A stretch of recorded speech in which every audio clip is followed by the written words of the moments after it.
Welcome to S academy. My name is CS Payal Popli and आज इस video में हम देखने वाले हैं क्लास 12 बिजनेस स्टडीज के 6th चैप्टर के मोस्ट इंपॉर्टेंट क्वेश्चंस।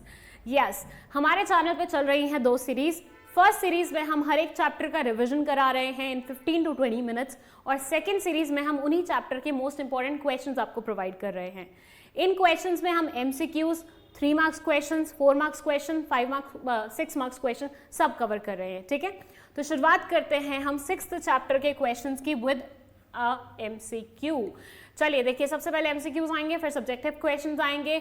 MCQs को सॉल्व करने का सेम पैटर्न रहेगा जो अभी तक फॉलो करते हुए आए हैं। आपके सामने क्वेश्चन लिखा रहेगा, आपको पॉज करना है वीडियो को, आपको क्वेश्चन रीड करना है, आंसर अपने दिमाग में सोचना है, फिर मैं यहाँ पे मतलब वीडियो प्ले करेंगे तो मैं आपको यहाँ पे एक्सप्लेन कर रहे होंगे क्वेश्चन का मतलब क्या है और राइट आंसर बता रहे होंगे। आपको अपने आंसर को इसके साथ मैच करना है। सही निकलता है तो बहुत बढ़िया, नहीं निकलता है तो नया सीख के जाना है। ठीक है, चलिए फर्स्ट क्वेश्चन है, are assets walk out of the door each evening, we have to make sure they come back the next morning. Here the assets refers to, ये बोल रहे हैं हमारे assets हर दिन हर शाम मतलब ऑफिस से बाहर जाते हैं। ठीक है, हमें बस मेक श्योर करना होता है अगले दिन वो वापस जरूर आए। अब मुझे ये बताओ, मशीनरी, बिल्डिंग, फर्नीचर, क्या ये खुद चल के रोज शाम को बाहर निकल सकते हैं और अगले दिन वापस आएंगे? ऑब्वियसली नहीं। यहाँ पे किन के बारे में बात हो रही होगी? यहाँ पे मनुष्यों के बारे में बात हो रही है, एम्प्लॉयज के बारे में बात हो रही है। So C will be the correct option. अभी ये क्वेश्चन आपके लिए अटेम्प्ट करना विल बी इजी क्योंकि आपको पता है 6th चैप्टर है, स्टाफिंग है, तो लोगों के बारे में बात हो रही होगी। लेकिन पेपर में अगर यही सेम क्वेश्चन आ गया तो वहाँ पे आपको नहीं पता होगा कि स्टाफिंग का क्वेश्चन है, वहाँ आपको दिमाग लगाना पड़ेगा। सेकेंड क्वेश्चन है, what is the first step of the process of staffing? Staffing process का फर्स्ट स्टेप क्या होता है? Estimation of manpower requirement, recruitment, selection, performance appraisal. Obviously ये तो सबको ही पता होगा, सिंपल सा क्वेश्चन है। Estimation of man power requirement, हमें कितने लोगों की आवश्यकता है। CEO Ranjan Gopinath's compensation includes salary, commission, miscellaneous allowances and insurance. Identify one indirect payment being made by the company to the CEO. CEO जो राजन है, इनको सैलरी मिल रही है, सैलरी के साथ कमीशन मिल रहा है, मिसलेनियस अलाउंसेस मिल रहे हैं और इंश्योरेंस मिल रहा है। ठीक है, मतलब जितना ये काम ऑर्गेनाइजेशन के लिए करते हैं बदले में he is getting all these things. इन सारी चीजों में एक इनडायरेक्ट पेमेंट है, वो कौन सी आपको पता लगाना है। Salary, commission, allowances indirect payments नहीं होते, तो यहाँ पे insurance paid by employer indirect allowance मतलब पेमेंट है जो कायदे से बनता राजन का है, लेकिन कर कौन रहा है? ऑर्गेनाइजेशन कर रही है। So A will be the correct option. For the purpose of recruiting employees, Messrs. X Limited placed a TV commercial on a leading channel. This is an example of recruitment through. ये बोल रहे हैं कि एक organisation को लोग higher करने थे जिसके लिए उन्होंने टीवी पे एडवर्टीजमेंट दी। सोचो, सीरियल्स के बीच में एडवर्टीजमेंट आ रही है कि रिलायंस को बहुत सारे लोगों की ज़रूरत है, वैकेंसी है रिलायंस में, चलिए अप्लाई करिए। तो ये किस तरह की एडवर्टीजमेंट है, किस तरह का रिक्रूटमेंट सिस्टम है? Advertisement on electronic media, advertisement on print media, advertisement on web, none of the above. Right answer will be advertisement on electronic media क्योंकि print नहीं है, इंटरनेट के बारे में बात नहीं करिए, none of the above answer नहीं है। So A will be the correct option क्योंकि टीवी पे ऐड चल रहा है, इलेक्ट्रॉनिक मीडिया पे ऐड चल रहा है। Next question, arrange the steps involved in the process of selection in correct sequence. यहाँ पे स्टाफिंग प्रोसेस नहीं, सिलेक्शन प्रोसेस के बारे में बात हो रही है कि सिलेक्शन प्रोसेस में जो जो स्टेप्स होते हैं उनमें से कुछ स्टेप्स यहाँ पे लिखे हैं, आपको बताना है कौन सा वाला पहला आता है, कौन सा वाला बाद में आता है। Reference check, selection test, contract of employment, medical examination. सबसे पहले बता दो, कॉन्ट्रैक्ट बिल्कुल लास्ट में आता है, तो कौन से में सबसे लास्ट में 2 दिया हुआ है, इनमें नहीं दिया हुआ, तो ये दोनों तो हमारे ऑप्शन हो ही नहीं सकते। ठीक है, यहाँ पे मैंने आपको 50-50 की चॉइस दे दी है, ये दोनों ऑप्शन हटा दिए हैं, बस इन दोनों में से आपको करेक्ट आंसर मिल जाएगा अपना। सो ये आता है हमारा लास्ट पे। फर्स्ट पे कौन सा आता है? सिलेक्शन टेस्ट आता है। सो हमारा यहाँ पे करेक्ट ऑप्शन क्या हो जाएगा? बी। बाकी देखने की जरूरत नहीं है, वैसे मैं तो आपको रेकमेंड करूंगी आप पूरा पढ़ के ही समझ के लिखिएगा, लेकिन यहाँ पे मैंने आपको बता दिया क्योंकि सिलेक्शन टेस्ट सबसे पहले आएगा, रेफरेंस चेक सेकंड नंबर पे आएगा, तो वहीं से आपको पता लग जाएगा B is the correct option क्योंकि ए में डिफरेंट दिया हुआ चीज़ है। चलिए नेक्स्ट, यहाँ एक पिक्चर दी हुई है, ये पिक्चर बेस्ड क्वेश्चन है। ऐसे क्वेश्चन भी समटाइम्स सीबीएसई पूछ लेता है कि आपको एक पिक्चर पकड़ा देगा और उसके बेसिस पे एक क्वेश्चन दे देगा। यहाँ आप देख रहे हैं कोई कॉलेज है बेसिकली जहाँ पे इंटरव्यूअर्स बैठे हुए हैं और जो स्टूडेंट है कॉलेज का वो इंटरव्यू देने के लिए बैठा है सो दैट वो कंपनी उसे अपॉइंट कर ले। Identify the method of staffing illustrated in the picture. आपको विप्रो लिमिटेड की जो ये पिक्चर दिख रही है उसका मेथड ऑफ स्टाफिंग बताना है। Direct recruitment, placement agencies and management consultants, campus recruitment, employment exchange. मैंने क्या बोला, ये कहाँ बैठे हुए हैं, ये कॉलेज में बैठे हुए हैं। कॉलेज से अगर किसी इंसान की जॉब लगती है, मतलब डायरेक्टली वहाँ पे प्लेसमेंट में बैठने से, तो उसको हम क्या बोलते हैं, कैंपस प्लेसमेंट या कैंपस रिक्रूटमेंट बोलते हैं। तो C will be the correct option. ठीक है, चलिए नेक्स्ट दो स्टेटमेंट्स लिखी हुई हैं आपके सामने। Preliminary screening refers to shortlisting of candidates. Preliminary screening मतलब सबसे पहले जो लोग आते हैं उनको छांटना कि इनमें से कितने लोग आगे जाएंगे, वो बेसिकली कैंडिडेट्स को शॉर्टलिस्ट करने के लिए होती है। सेकंड स्टेटमेंट है the expenditure made on training is an investment not a wastage of funds. जो हम पैसे खर्च करते हैं लोगों को ट्रेनिंग प्रोवाइड करने के लिए वो हमारी इन्वेस्टमेंट है, ना कि वेस्टेज है। बहुत सारे लोगों को लगता है कि ट्रेनिंग देने से वेस्टेज होता है पैसे का, बट ऐसा नहीं होता। जितना बढ़िया तुम्हारा एम्प्लॉय ट्रेंड होगा उतना बढ़िया ही वो काम करेगा, उसकी परफॉर्मेंस उतनी बढ़िया होगी और ओवरऑल तुम्हारी ऑर्गेनाइजेशन भी ग्रो उसी से करेगी। सो दोनों ही statement in a way correct हैं। Both the statements are correct. C correct option. Next question, assertion reason का क्वेश्चन है। मैं थोड़ा सा साइड हो जाती हूँ क्योंकि पूरा फ्रेम ही ले लिया इसने। Recruitment may be defined as the process of searching for prospective employees and stimulating them to apply for jobs in the organization. Recruitment का मतलब है लोगों तक ही खबर पहुंचाना कि भैया हमारी ऑर्गेनाइजेशन में वैकेंसी है, तुम्हें अप्लाई करना है तो आ जाओ। तो उन्हें बेसिकली परस्यू करना कि ऑर्गेनाइजेशन में अप्लाई करें। रीजन में लिखा हुआ है objective of recruitment is to create a pool of prospective candidates for best selection of candidate. हम रिक्रूटमेंट के थ्रू ये मेक श्योर करते हैं कि ज़्यादा से ज़्यादा लोगों तक ये खबर पहुंचे ताकि बढ़िया से बढ़िया लोग हमारे यहाँ पे आएँ, अप्लाई करें ऑर्गेनाइजेशन में और बढ़िया रिजल्ट्स निकलें। सो दोनों ही रिक्रूटमेंट से रिलेटेड है और एक दूसरे की बढ़िया एक्सप्लेनेशन भी है। तो यहाँ पे ऐसा ऑप्शन ढूंढिए जिसमें असर्शन रीजन बहुत सही हो और रीजन में लिखी हुई चीज़ असर्शन का करेक्ट ऑप्शन वो हो explanation. So A will be the correct option हो। चलिए next question, staffing ensures the continuous survival and growth of the enterprise. Staffing helps in creating new jobs every time as employees may leave the organization off and on. Staffing ये make sure करता है कि organisation हमेशा survive करती रहे, वो कभी भी बंद ना हो, चलती रहे कंटिन्यूस वे में। And at the same time staffing नई जॉब्स भी क्रिएट करता रहता है क्योंकि पुराने लोग छोड़ के जाते हैं तो वहाँ पे नए लोगों को भर्ती करना पड़ेगा। दोनों स्टाफिंग के बारे में सही बात बोली हुई है, स्टाफिंग में यही होता है, राइट। और दोनों एक दूसरे की करेक्ट एक्सप्लेनेशन भी हैं। तो again A will be the correct option where it's written assertion और रीजन दोनों ट्रू है।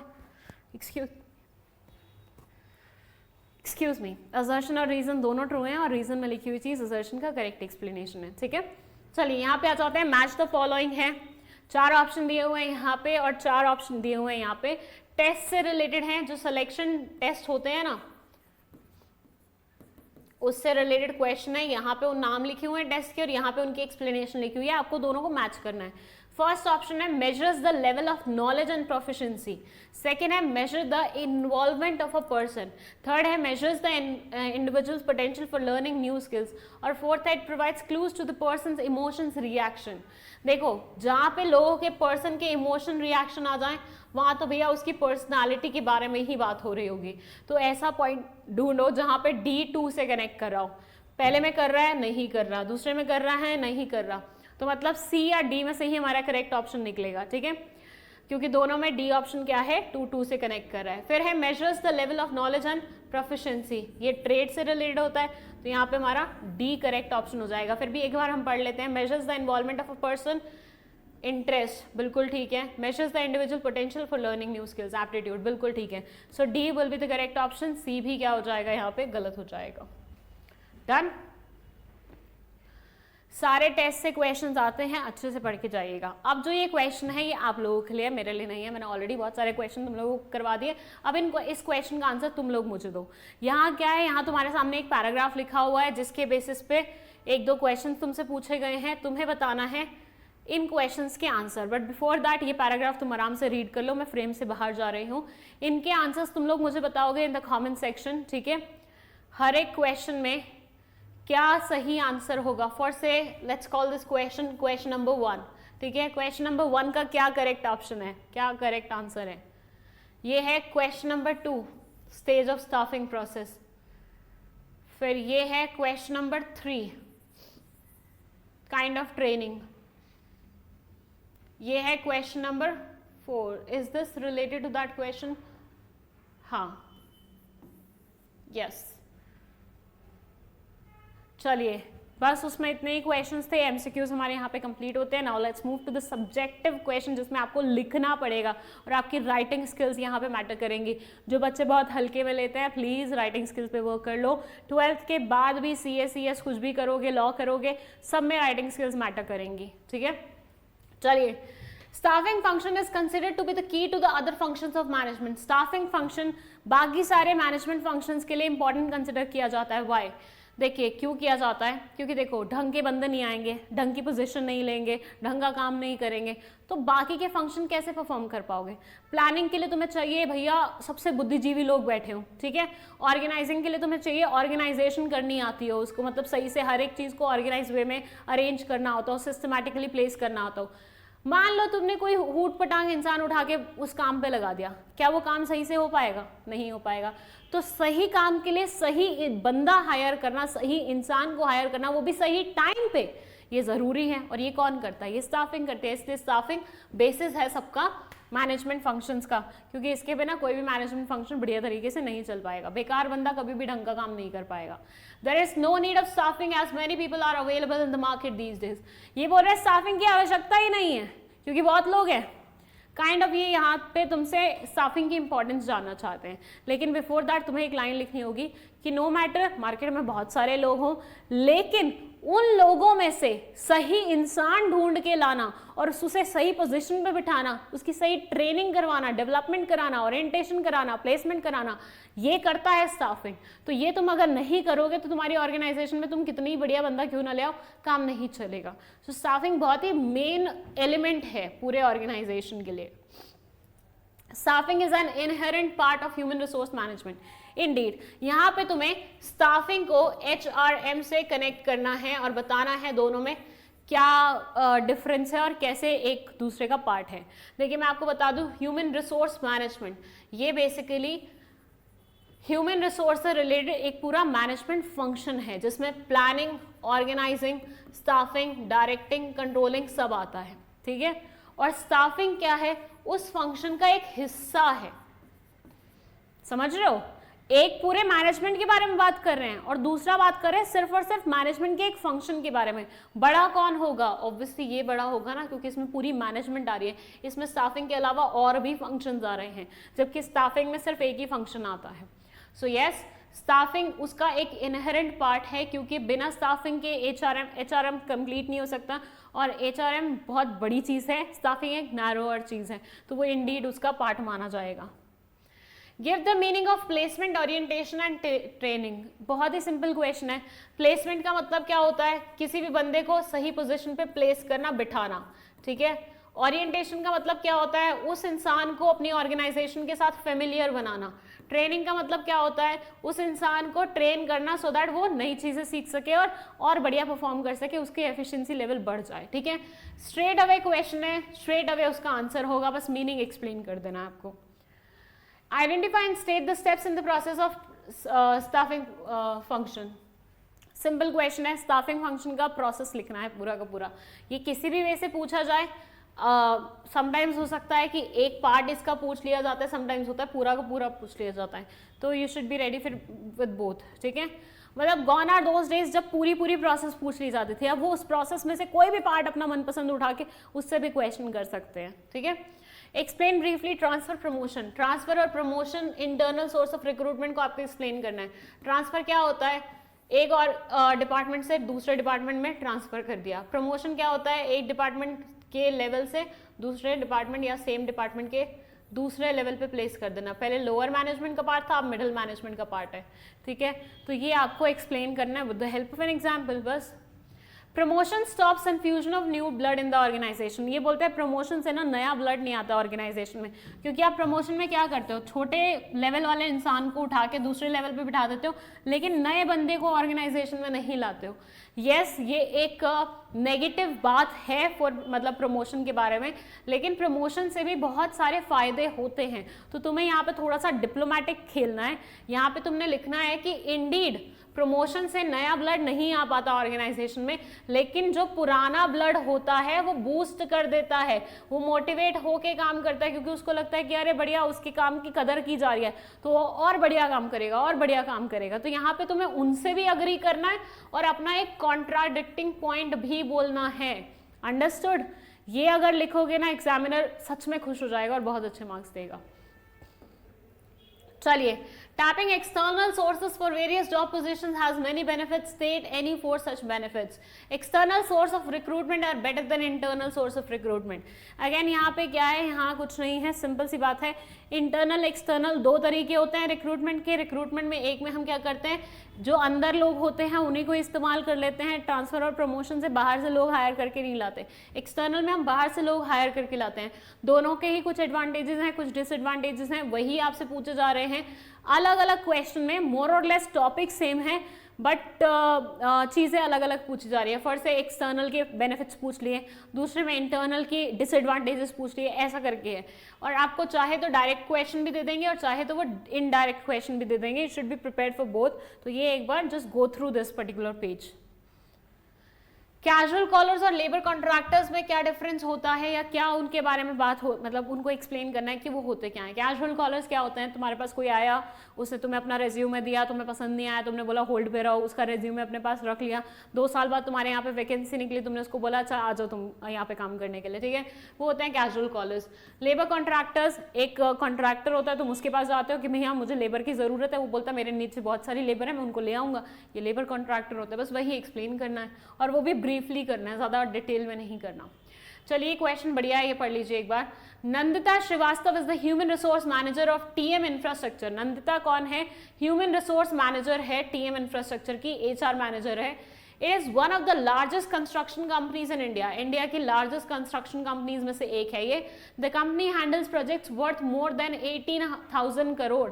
ये कंपनी इतने बड़े बड़े प्रोजेक्ट हैंडल करती है। The responsibilities of Nandita Srivastava include searching and hiring suitable people for different post in the organisation. Nandita का काम क्या रहता है? सही इंसानों को ढूंढ के लाना और ऑर्गेनाइजेशन में सही जगह प्लेस करना।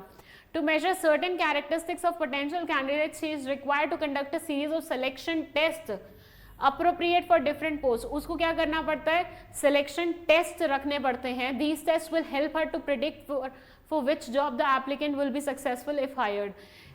इन टेस्ट से उसे पता लगेगा कि बंदा कौन से वाली पोजीशन के लिए बेस्ट बैठेगा अगर हम उसे हायर कर लेते हैं तो। Explain any 2 types of selection test. यहाँ पे आपको 2 तरह के सिलेक्शन टेस्ट, कोई भी 2 तरह के सिलेक्शन टेस्ट लिखने हैं। अगेन क्वेश्चन क्या है, बहुत ही सरल सा था, सिलेक्शन टेस्ट के बारे में बात है। कोई भी 2 सिलेक्शन टेस्ट आपसे पूछे जा रहे हैं, लेकिन उसको पूछने के लिए इन्होंने पूरी स्टोरी दे दी। अब मैं आपको एक चीज़ बताऊं, मेरे प्रीवियस ईयर के जो स्टूडेंट्स हैं उनके एक्सपीरियंस है, वो बोलते हैं मैम घर जब आए और वही सेम क्वेश्चन रीड किया पेपर के बाद तो ऐसा लगा अरे यार क्या ही पूछा था इसमें। लेकिन पेपर के टाइम पे इतना बड़ा क्वेश्चन देखते ही हम इतना पैनिक हो गए कि हमें कुछ समझ में ही नहीं आया।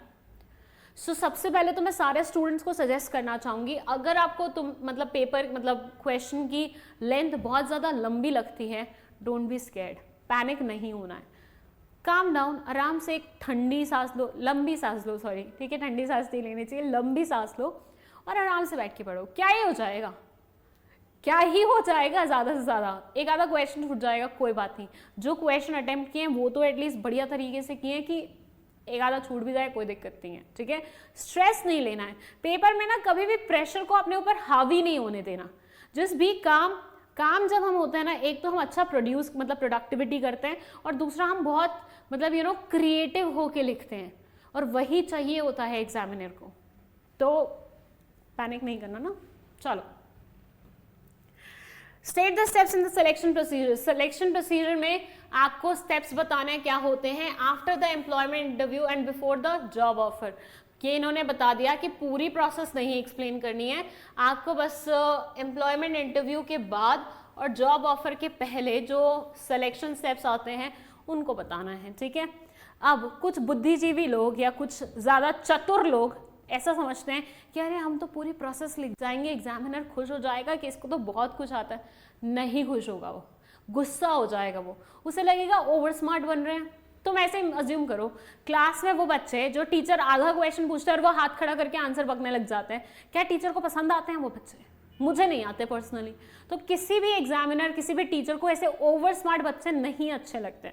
जितना पूछा है बस उतना लिखो, फालतू का कुछ भी मत लिखो, क्योंकि एग्जामिनर को भी ना बहुत कम पैसे मिलते हैं नोटबुक चेक करने के तुम्हारे, ठीक है। तो और उसको अगर ज़बरदस्ती एक्स्ट्रा चेक करना पड़ेगा ना, ही विल बी फ्रस्ट्रेटेड और शी विल बी फ्रस्ट्रेटेड, फिर कटेंगे तुम्हारे मार्क्स बिना मतलब के। तो जितनी बार पूछी गई है उतनी लिखो, पूरा स्मार्टनेस के चक्कर में अपना कम मार्क्स मत करवा लेना बस। State any 3 benefits of training to the organisation. 3 benefits बताने आपको ट्रेनिंग के ऑर्गेनाइजेशन में। How is training of employees beneficial for the organisation. Organisation के लिए एम्प्लॉयज की ट्रेनिंग किस तरह से बेनिफिशियल होती है, रीजंस के साथ आपको बताना है।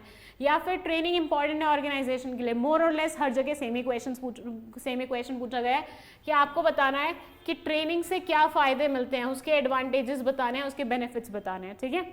ये तो आप लिख लेंगे आसानी से। इन मेथड्स ऑफ ट्रेनिंग को आपको एक्सप्लेन करना है। अप्रेंटिसशिप और induction, again straight away question है, सिंपल है, 3 नंबर का आएगा, 1.5 नंबर की एक्सप्लेनेशन वहाँ, 1.5 नंबर की एक्सप्लेनेशन वहाँ, बस यही करना है।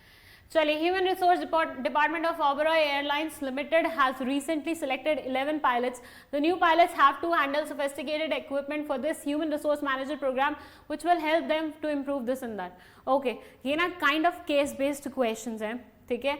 इसमें क्या है, क्वेश्चन दिया है आपको, एक सिनेरियो दिया है कि भैया ये पायलट है, इसको ये हैंडल करना है, अब आप बताओ इसको किस तरह की ट्रेनिंग सही रहेगी, ठीक है। ऐसे नेचर के क्वेश्चंस और हम देखेंगे जब हम केस बेस्ड क्वेश्चंस कर रहे होंगे।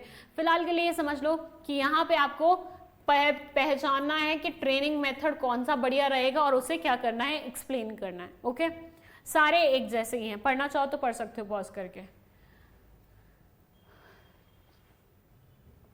चलिए, ये क्वेश्चन है, consider the function that fills the vacancies. Okay, ये फंक्शन बेसिकली रिलेटेड है मैनेजमेंट के स्टाफिंग से, ठीक है। यहाँ पे बोल रहे हैं Gautam Natarajan is the founder of Brewed Beans Coffee, a famous chain of 21 outlets in South India selling high quality filter coffee. He is known for his leadership and vision. He believes that human resources are the most important assets of an organization. He often quotes, "The right people can help you take your business to the top. The wrong can help you break your business." This is the reason he considers the function of management that fills a vacancy position in the organization structure to be the most critical and fundamental organizational performance.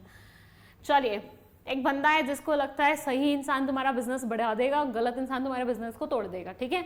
अब आपको यहाँ पे बताना है कि वो कौन से वाले फंक्शन पे एम्फेसिस क्रिएट कर रहा है, लोगों को हायर करना, सही से हायर करना, सही बंदे को सही जगह प्लेस करना, किस फंक्शन के बारे में बात हो रही है, ऑब्वियसली स्टाफिंग के बारे में बात हो रही है।